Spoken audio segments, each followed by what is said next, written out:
சென்னை வந்துள்ள ஐக்கிய அரபு எமிரேட்ஸ் பொருளாதார அமைச்சர் அப்துல்லா பின் டூக் அல்மாரி தமிழக சுகாதாரத்துறை அமைச்சர் மா சுப்பிரமணியனுடன் சேர்ந்து சாலையில் ஜாக்கிங் சென்ற வீடியோ வெளியாகியுள்ளது.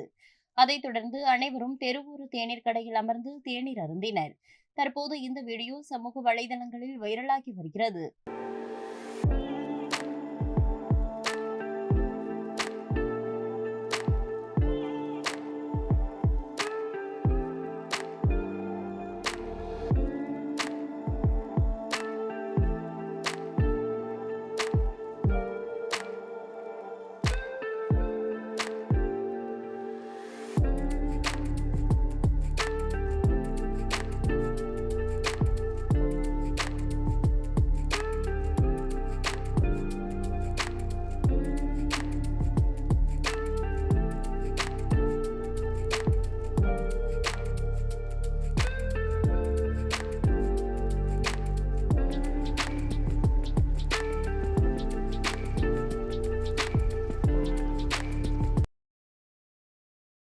செய்திகளை உள்ளது உள்ளபடி தெரிந்து கொள்ள ரெஃப்ளெக்ட் நியூஸை சப்ஸ்கிரைப் பண்ணுங்க.